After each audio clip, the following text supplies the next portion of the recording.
Alicia, thank you very much for taking the time to have this discussion with me.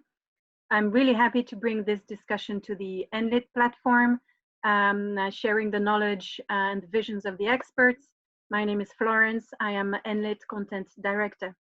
In essence, this is about grid planning, congestion management, and regulation, all in the context of the energy transition, of course.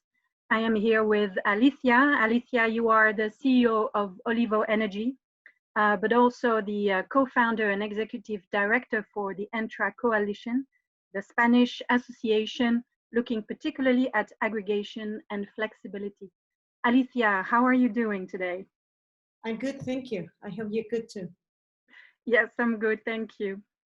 Alicia, you have a very interesting background.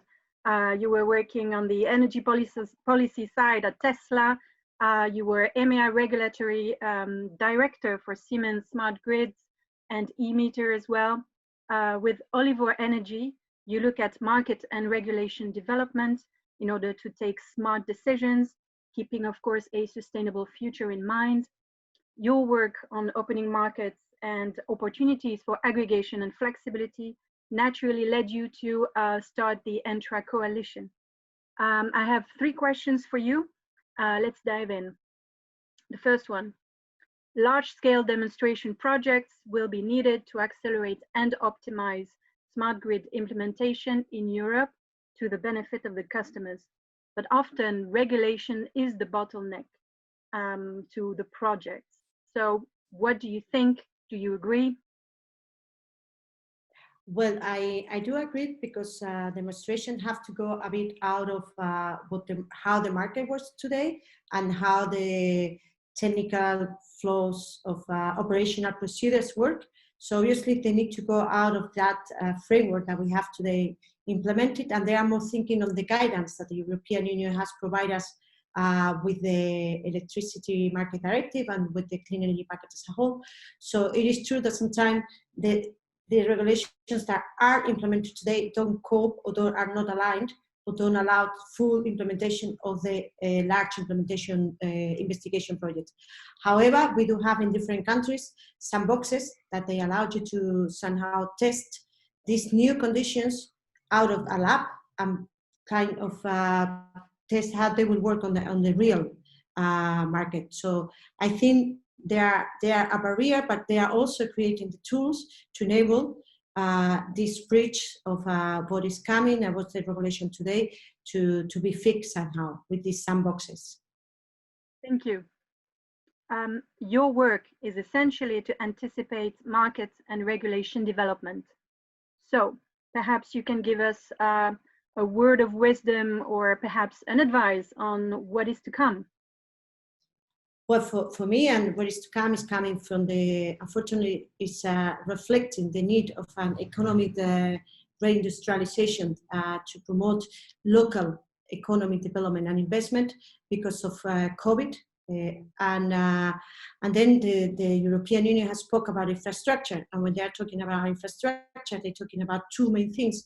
One is hydrogen, and the other one is building, way of renovation in buildings. So I would say buildings and reconverting renewable electricity into hydrogen or any other kind of energy carrier will be the future and where I will put my money. Yeah, thank you very much. The last question, what is the ideal regulatory framework according to you? Or another way to put this question is, what is missing? Okay, what is missing is agile regulations and speed responses. So this is missing, but it's very intrinsic on how regulations are defined today. And also because we have a sector that historically has been much more different than what it could be today because of digitalization, because of the regulations that the clean energy package provide us. Not the regulations, sorry, the guidance. They want local communities to participate. They want aggregated resources from the electric vehicles, from demand response, from the storage, and from self-consumption to provide value to the system. So we have the goals we have the digitalization and the technology to enable this.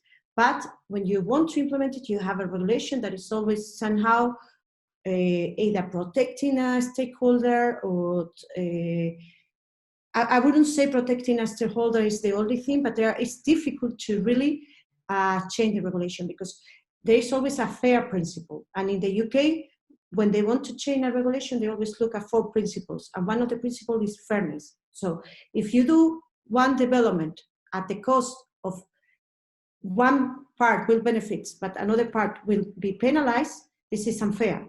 So in the way regulations in the electricity market works today, there is always a downside of the benefits. So for me, what I'm asking is, could artificial intelligence development promote somehow a dynamic way of changing regulations without having to wait all these many years until we have a brilliant idea and the point and the moment that it can be implemented because the regulation have made all the changes. So it's not an easy task to change regulation and to be speed. In Spain, for instance, now we're going to have a new board of for the national regulations, and I'm sure and I'm positive that they will come with very good intentions to do things, but it's difficult. It takes time. You are talking about the competition, the competitiveness of a country, because the price of electricity and the price of energy does affect the competitiveness of a market. You are talking about final consumers that maybe don't have the money to pay for the electricity and the heat they need in the winter.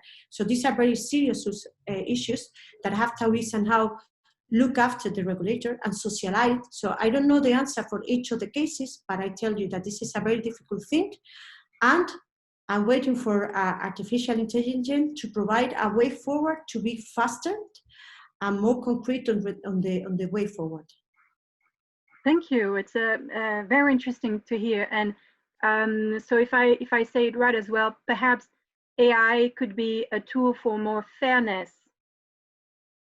Yes, it could be a tool of more fairness because somehow you might have a modeling that is already in a few minutes calculate what is the outcome of some kind of actions, because the electricity regulations is like water. If you have a leakage, it's very difficult to figure out how to close it. So once you open a change in the regulations, it will affect many other things. Many articles that were written in 1997, or the law of the electricity sector in Spain is for 2013. And for sure it was designed with the best capabilities that they were in 2013. But we do have so many developments since then, and we are talking only about 7 years. Imagine what we're gonna be facing in 2025. Flexibility markets that we are now talking that it might be, we have the technologies, but we need our regulations to be faster, to be able to comply with all this, taking into account that we are talking about competitiveness of a country and people capacity to have the lights on and the heat when they need it. Yeah. Thank you very much. Those are words of wisdom to me. Alicia, thank you very much for doing this discussion, for having this discussion with me. I hope someday soon-ish we can have a real coffee and continue this discussion together. In the meantime, I wish you a great day, and please stay safe. Thank you. Okay, same for you. Thank you. Bye-bye.